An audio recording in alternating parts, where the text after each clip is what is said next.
Welcome back to the Ice Bad Sports Podcast. I'm Griff. And I'm Matt. Football is back. We are 2 days away from kickoff between the Chiefs and the Lions. Which should be an electric game nonetheless. Should be a really good game. I mean, you got two high-powered offenses, two mid defenses. I mean, I think it's going to be a high-scoring game. I'm going to hammer that over. I'm with you on that. Restore the roar, baby. I'm all in on the Lions this year. Yeah, I think the Lions are going to be good. I think they'll be good enough to win that division. I agree. As I predicted last week in last week's episode. But I think it will be a competitive division nonetheless.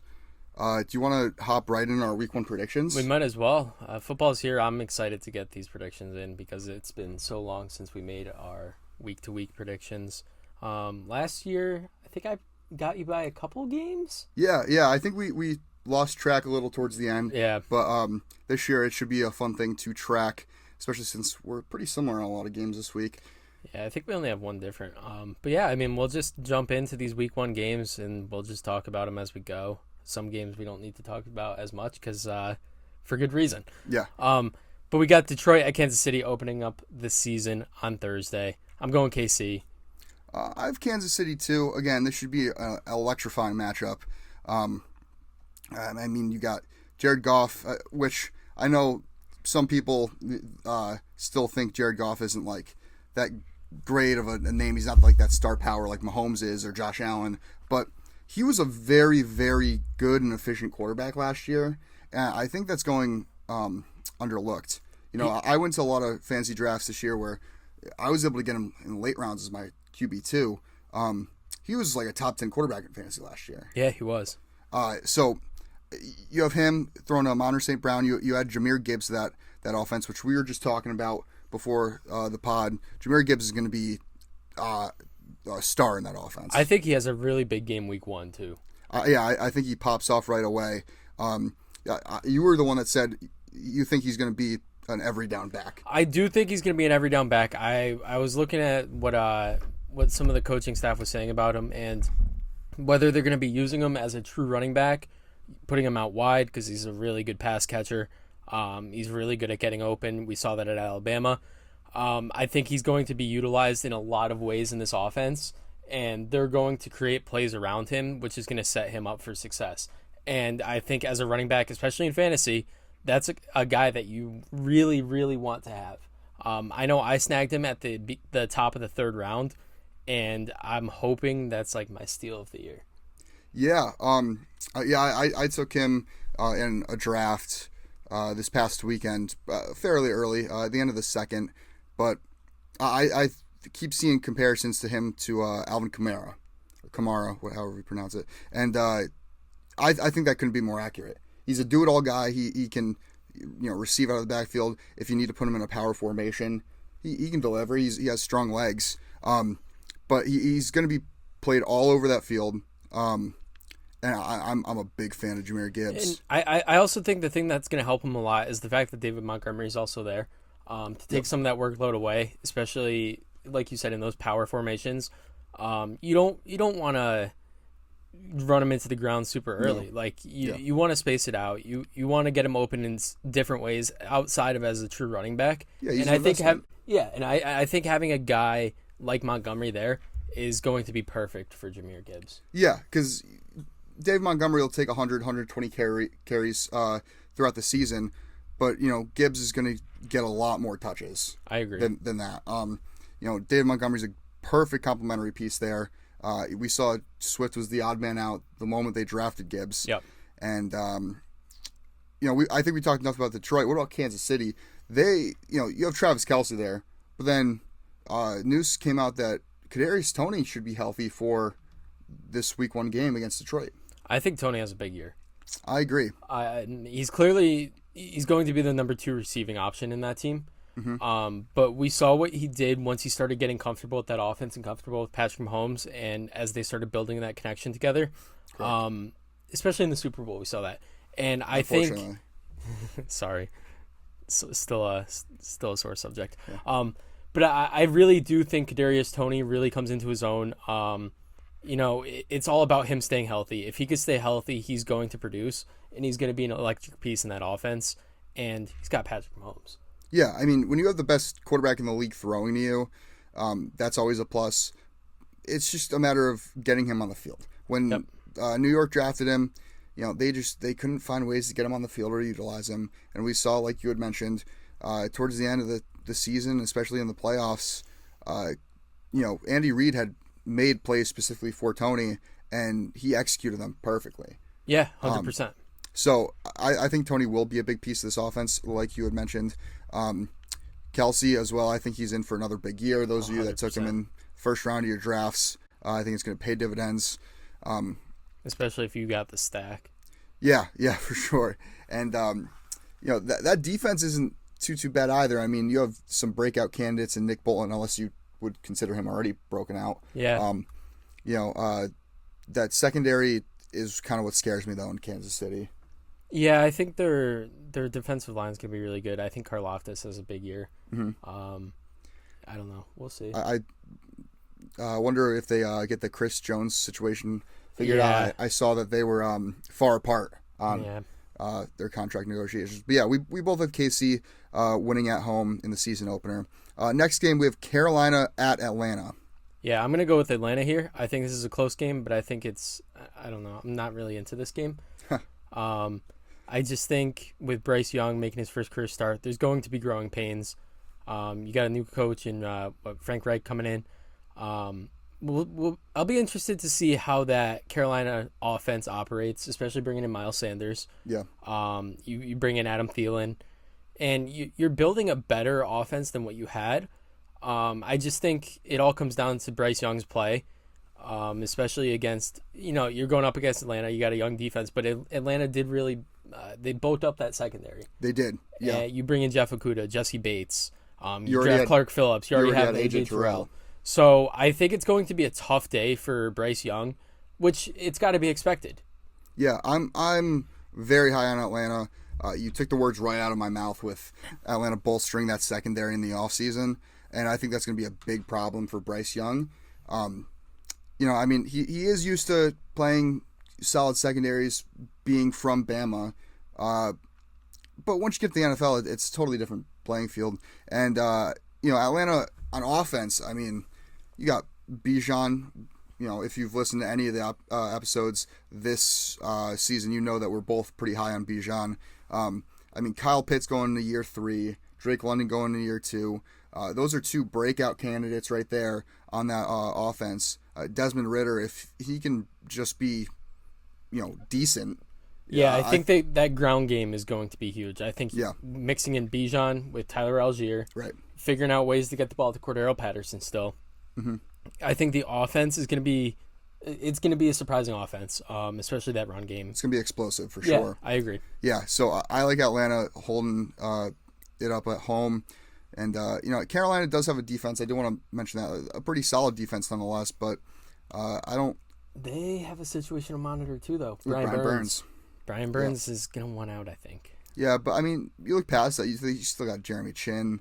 You have... Shaq Thompson, Derek Brown. Yeah. So, it should be a fun battle to watch in the trenches, especially since, Carolina's a good defensive line. Atlanta has a great offensive line.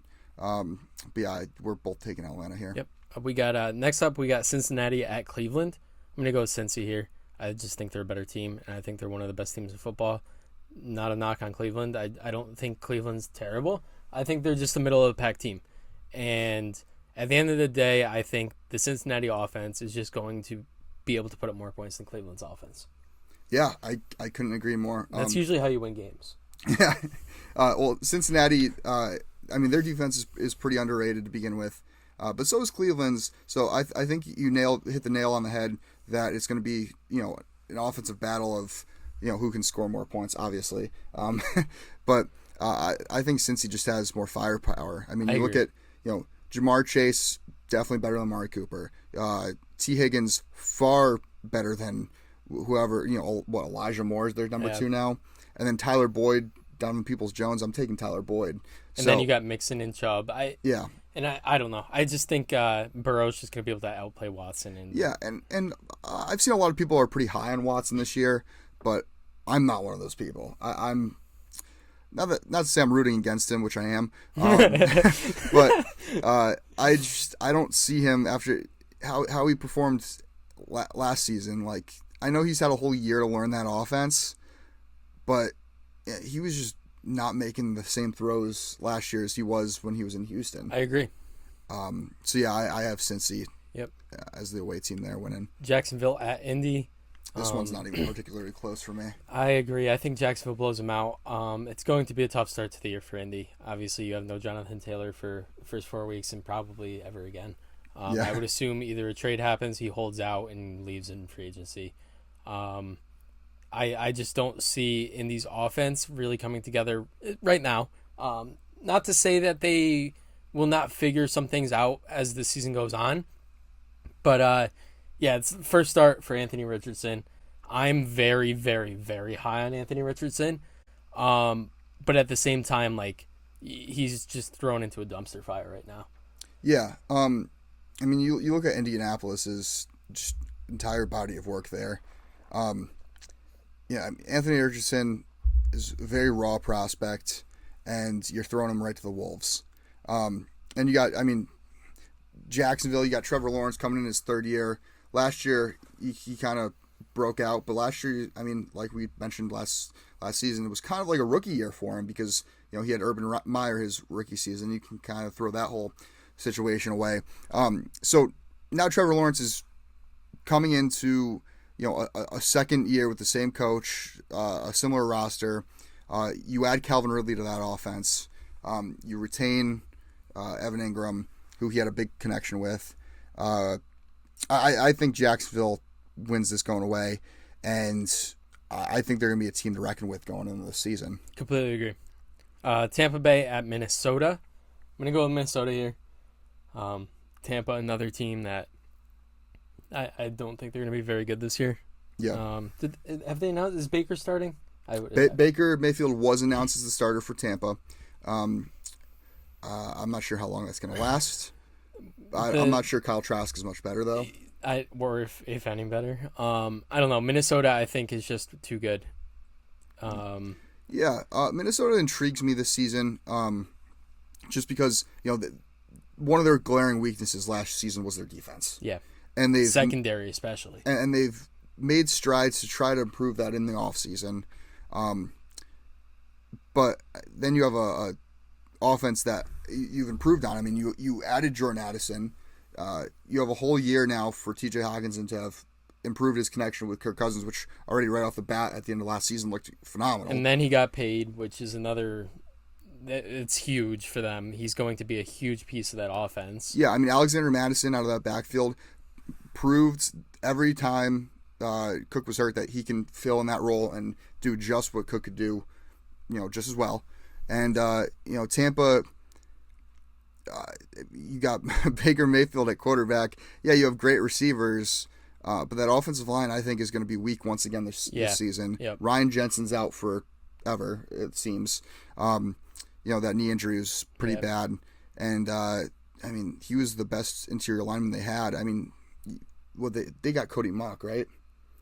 Did they draft Cody Mock? Yeah, the offensive lineman. From North Dakota State, right? Yep.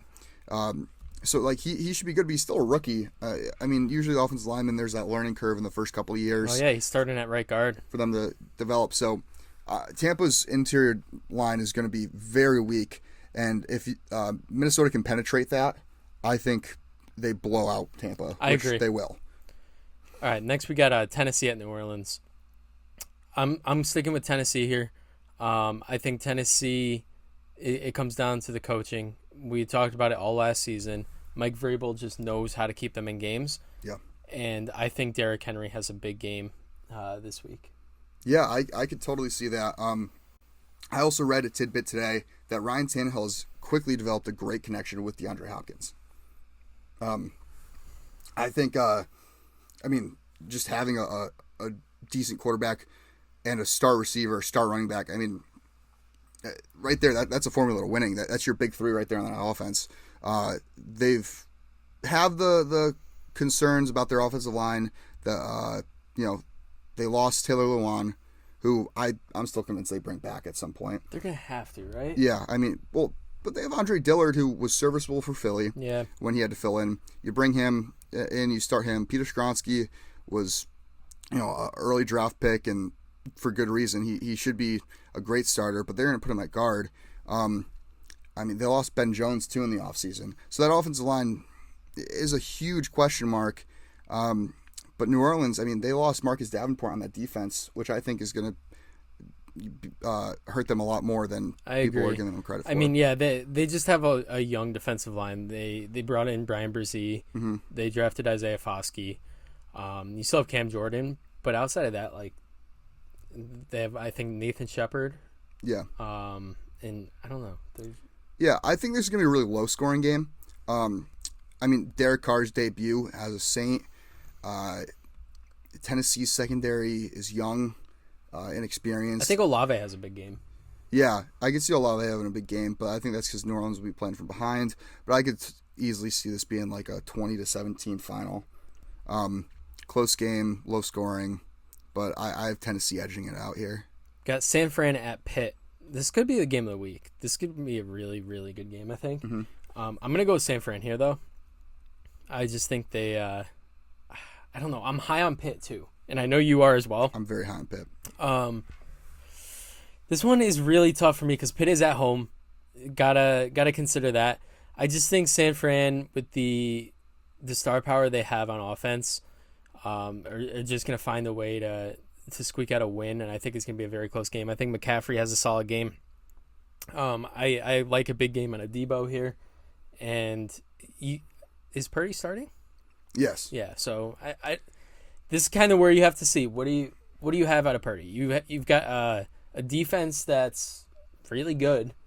They added some pieces. They added Joey Porter in the draft. Mm-hmm. And I don't know. I'm kind of torn now. I'm still going to stick with San Fran. San Fran in a close one. I don't think it's going to be very high scoring either. Yeah, so this is a really interesting game because you have the first quarterback taken off the board in the 2022 NFL Draft playing against the last quarterback taken off the board in the 2022 NFL Draft.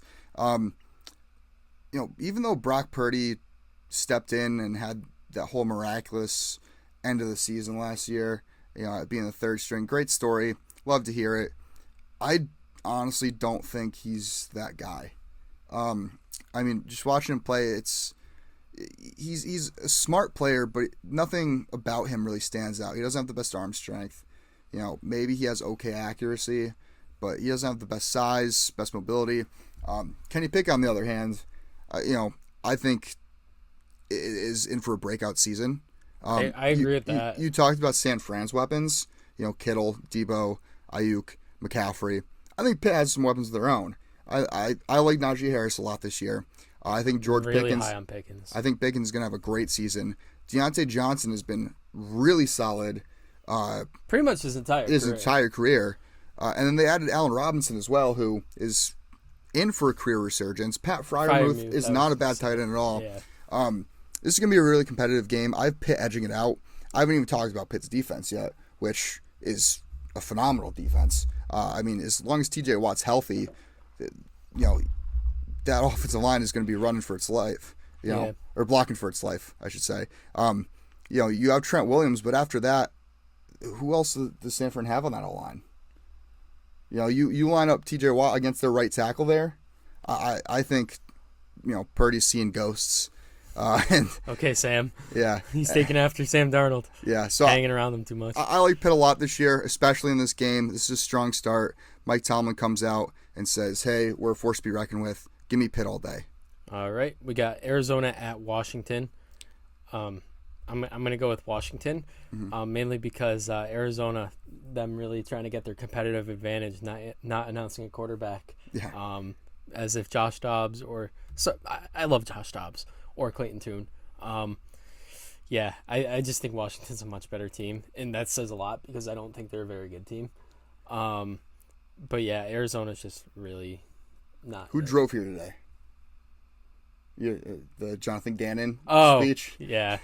You got fire in your gut. Yeah, no, I think Arizona's going to be a hot mess this season. Mm-hmm. They're going to be a dumpster fire. You predicted them going 0-17, right? Yeah, I think they're going to be that bad. Their defense just is like non-existent. You have Buda Baker, and then that's it. Yeah. I mean, you have a bunch of like second. Who was the they named their captains today, and who's that linebacker? It starts with a G. His last name. Let's see. Who did they name as captains? Dennis Gardeck or whatever his name is. Yeah, him. Yeah, he's a captain. Like, have you? I've never heard of that guy. He's a special teamer, to be fair. But. Yeah, but I mean, come on, he's one of your captains. You look at Philly's captains. You know, you got Jalen Hurts, Devonta Smith, AJ Brown. You got Jason Kelsey, Lane Johnson. To be fair, they also named Kyler a captain, and I don't. Is Kyler even going to play this year? Like, he's out the first 4 weeks at least. At least. I'm really low on Arizona this season, and although I'm not that high on Washington, I mean, and then again, Arizona's offensive line. How are they going to contain Chase Young, Montez Sweat, Jonathan Allen, De'Aaron Payne? Like, they're not going to. I think Washington's defense absolutely kills Arizona, and Washington takes this at home. Houston at Baltimore. Don't really think this one's close. I think Baltimore blows them out. Houston, obviously just a really, really young team. Rookie quarterback and C.J. Stroud. A lot of really young weapons, and I think they've got a pretty bright future. But I just don't see any way they beat Baltimore here. Yeah, Houston's a work in progress. And they will stay a work in progress all throughout this season. I'm not a huge fan of Stroud, but you invested the second overall pick in him. You got to try to see what you got this year. But you're throwing him the Wolves. I mean, their offensive line isn't that horrible. He just doesn't have the best weapons. I mean, Dalton Schultz is his best target, and I've targeted him in a lot of fantasy leagues, actually, because I think he's going to have a big year. But you're going into Baltimore, who, some people have going to the Super Bowl. Yeah. I mean, Baltimore at home, I've seen a lot of videos of, their locker room and the chemistry they have back there. In Baltimore, Lamar healthy right out the gate week 1. I don't see Houston even coming close to beating Baltimore. I have Baltimore winning by a landslide. I agree. Green Bay at Chicago. We got another divisional matchup to open up here. I'm going to go with Green Bay on the road. I think Jordan Love has a really good season opener. And yeah, I like a big game out of Aaron Jones as well. Yeah. Chicago is definitely better than they were last season. Yep. And I think they're going to be another one of those teams, middle of the pack. They're going to be fighting for the division, I think. But yeah, I'm going to go Green Bay here. Yeah, for some reason, a lot of people are riding on Fields to have this great season, but I mean, I don't even think he really broke out last year. He just fantasy wise, yeah. He just put up a lot of points because of his rushing stats. Yeah. But I mean, as a passer, I think he's still got a lot of room for improvement. I completely agree. I mean, Chicago was one of the worst actually, they were the worst team last year in the NFL. I mean, you only added a couple more pieces. I think they will stay competitive, but I don't think they win that division. I think DJ Moore has a really good year there. Yeah, I could see that. I mean, you have Moore, you have Mooney, you have Claypool, Cole Kmet. But a couple guys. Yeah. I mean, you go out and sign Tremaine Edmonds and TJ Edwards in free agency. I'm not buying into Chicago just quite yet. They've definitely made improvements though. Yeah, they're better, but I don't think when you're the worst team in the league last year, I mean, it takes a lot of improvements to go from worst team in the league to a competitor, and I think they will be competitive, but I don't think they'll be in contention for that division. Green Bay, on the other hand, great defense. The biggest question mark is Jordan Love, but I'm a big Jordan Love fan. I think he has all the intangibles. The little sample size we've seen of him, he's looked good. I think he has, like you said, a great week 1 here, and shows people that he can be the successor to Aaron Rodgers in Green Bay. Yep. Vegas at Denver. Denver all the way for me. We talked about it last week. I don't think either of us think Vegas can be that good this year. I think a lot of it comes down to the coaching and the question mark of Jimmy G at quarterback. One, if he could stay healthy. Two, how he could perform in a non-Kyle Shanahan offense. Yeah. So yeah, I got to go Denver here. Bringing in Sean Payton. Sean Payton's debut. I think Russ is, well, he's going to have to be more comfortable, and just utilize what he has around him. You got Cortland Sutton, Jerry Jeudy, Javonte Williams, who I'm very high on this year. I think Russ has a big game, and he kind of starts to silence that hate. Sean Payton is just a very good coach. Yeah, Sean Payton, I believe, is going to be a difference maker for Denver. But this is a big game for Denver. Russell Wilson's coming out. He had a horrible season last year, and I mean horrible. It was hard to watch Denver last season. And you're coming out, it's a home opener. You're playing Vegas, they regressed at quarterback. You replaced Derek Carr with Jimmy G. And you get rid of one of your best weapons. Yeah, you get rid of one of your best weapons. I'm not high in Vegas at all, but if Denver can't come out and beat Vegas at home week 1, it's going to be another long season for Denver fans. So I'm almost hoping Denver, because when Denver's good at football, when they're competitive, the league's fun. Yeah. Peyton Manning, going back, John Elway, those days, Even the Tebow days were fun. Yeah, even the Tebow days were fun. So I want to see Denver win week 1 because I think this is going to project the trajectory for their season. Vegas just, they have some defensive pieces, but I'm not a fan of Josh McDaniels as a head coach. And we talked about this all last season. We thought he was one of those guys we thought should have been 100% fired halfway through. I think we had a whole episode dedicated to firing him. Yeah. So yeah, I have Denver at home, and it's going to be interesting. You have Josh Jacobs and Devontae Adams in Vegas, but I think Adams gets locked down by Surtain. Can Jacobs be a difference maker? I don't know, but I really am pulling for Denver because I don't want to have to watch Denver football if it was anything like last year. I agree. Your Eagles at the Patriots. I'm going to go with the Eagles here. I don't really think it's close. They are celebrating Brady's retirement, or they're hanging his jersey or something because it's in New England week 1. People think that might have something to do with the outcome of the game. I don't. I think Philly's away game. They're going there. They're going to take care of business. It's not like he's suiting up and playing. Yeah, Philly, you lose that Super Bowl, and Jalen Hurts, who's a fierce competitor, has had all offseason to pent up all of this aggression, and we're going to take it out in New England. We're going to come out and say, listen, we're coming back to the Super Bowl, and we're going to have a different outcome this time.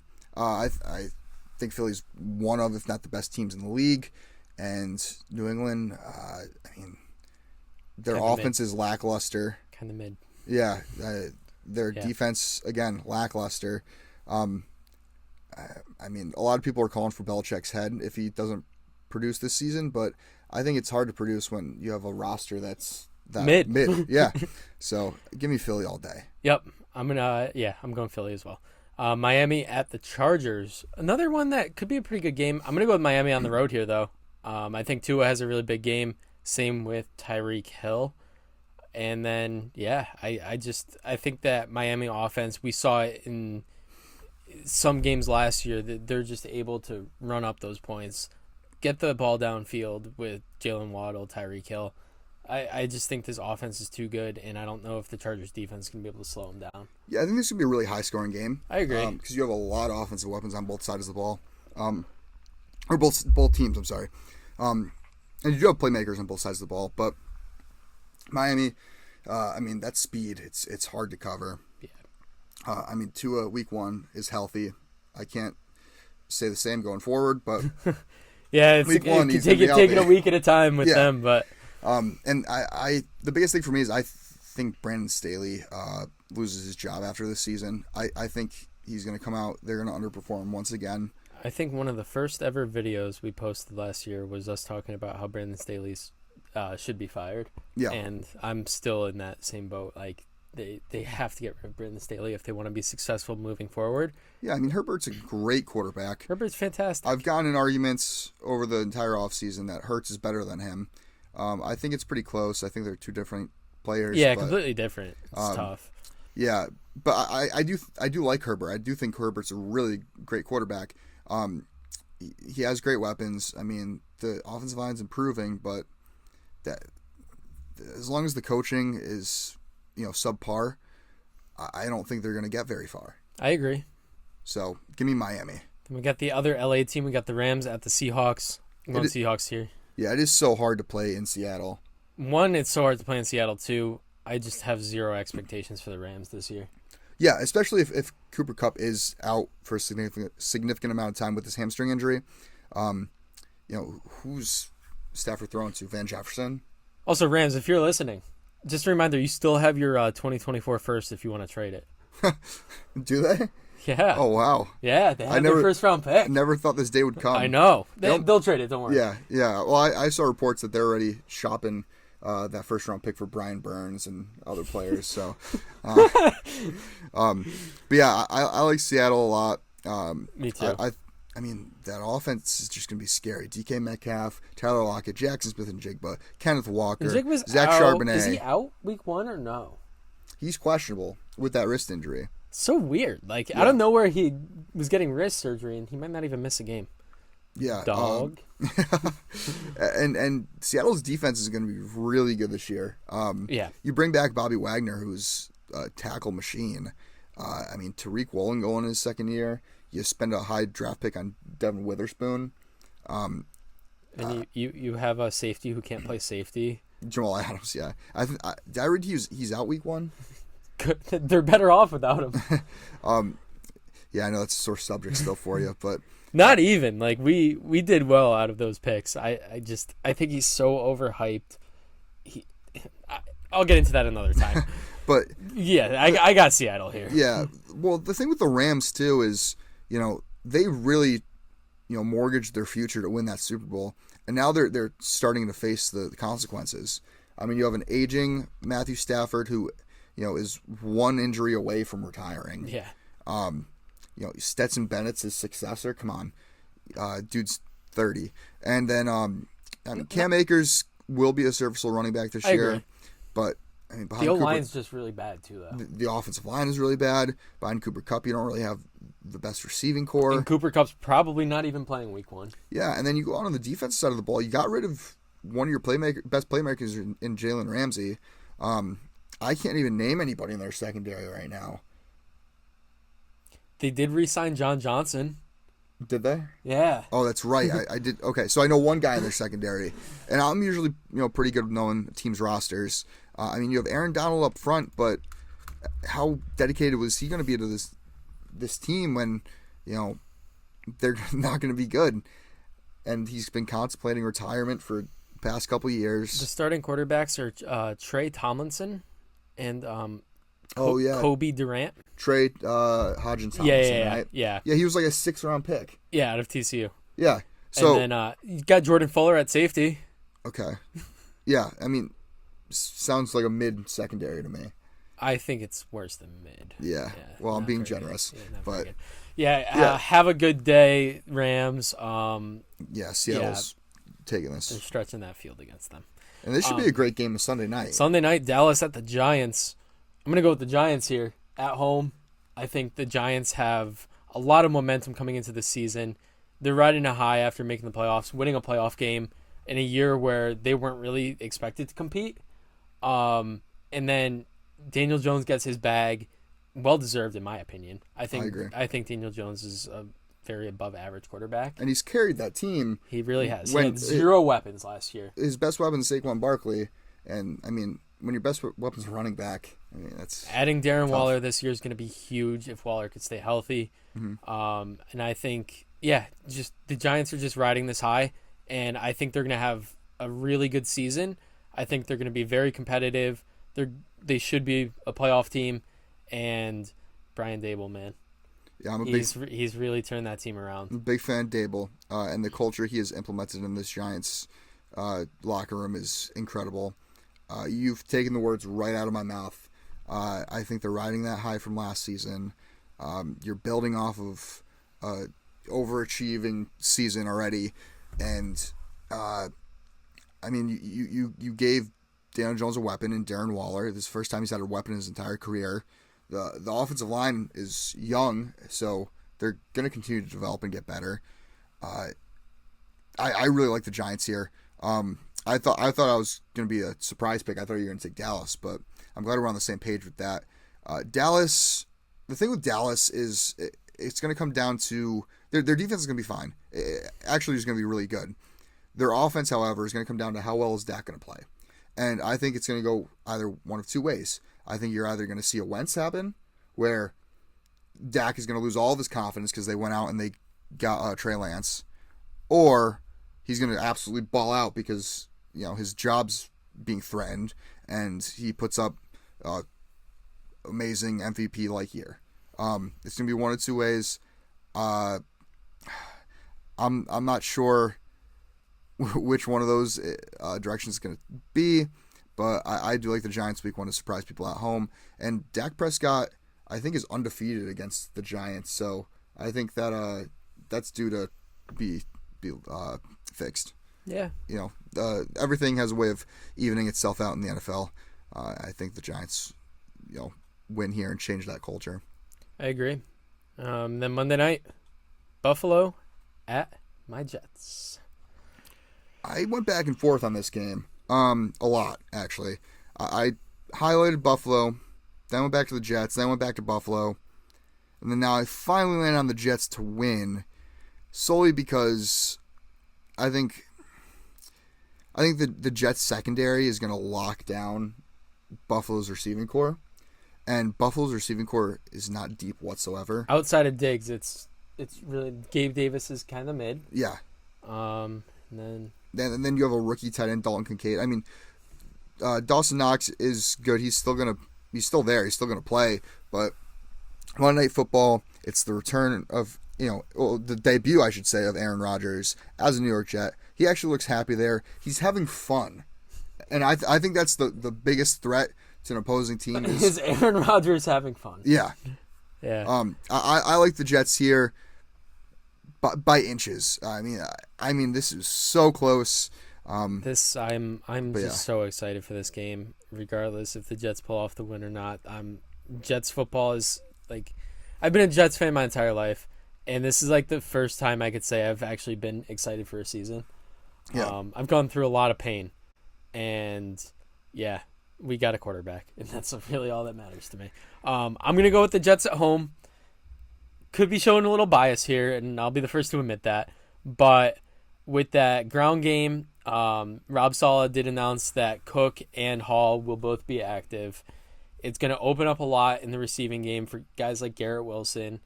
And I just think Aaron Rodgers building that connection with these guys, like you said, having a lot of fun. Mm-hmm. I think he's gonna build upon what he showed in that final preseason game. And yeah, I'm going to go with the Jets in a field goal game here. Yeah, I like that. And we'll just do a quick waiver wire watch.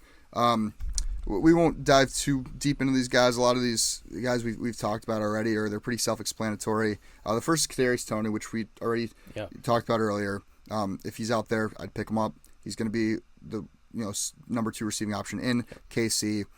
This next guy I don't think we really touched on, but we talked about him last year, and it's Isaiah Hodgins. He's going to year 2 with Daniel Jones throwing to him. The chemistry is there. I was going to say, he really built that chemistry with Daniel Jones when he really had nobody else, and Isaiah Hodgins really stepped up in big moments. He did, and he's been practicing with the first team. Yep. All off season, from what I've read, and I think he's probably going to end up as the receiver one behind. Well, the receiver one. I'm not counting Darren Waller. Yep. In that offense. So I think he's worth a flyer just on your bench. Deion Jackson is the next guy we have.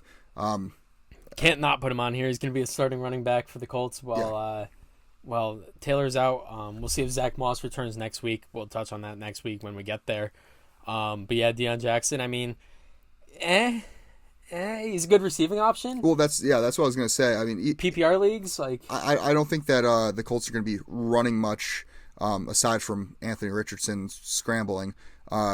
Just because I think they'll For be his down. life at that. Yeah, I think they'll be down for in a lot of games. So I think Deion Jackson is probably going to see several receptions out of that backfield, on top of whatever carries he gets.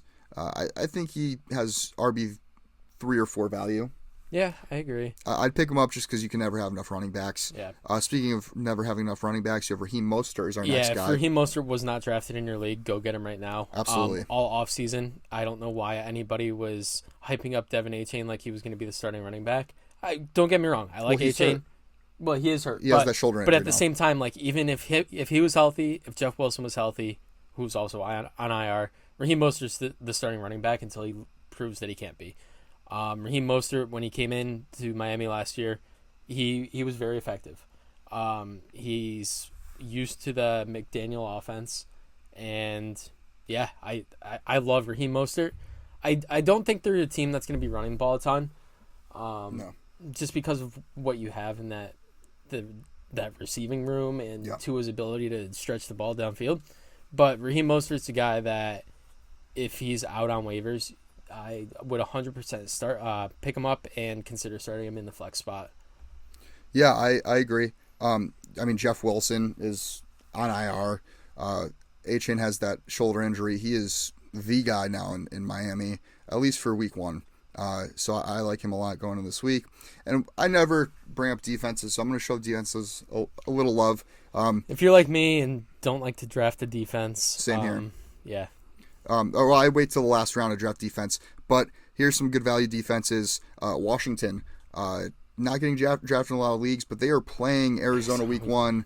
As we said, I like them there to, destroy Arizona. And then New Orleans has a cupcake schedule. We're not going to get too much into that right now, but you can go on, look at who they're playing this year, and you'll see for yourself that they'll be a pretty consistent defense in your league. And I think that wraps it up for episode 5. Episode 5, season 2. Yeah. Make sure you check us out on all social media platforms. Follow us this entire season. We're at Ice Bath Sports on Instagram and TikTok, at Ice Bath Pod on X now.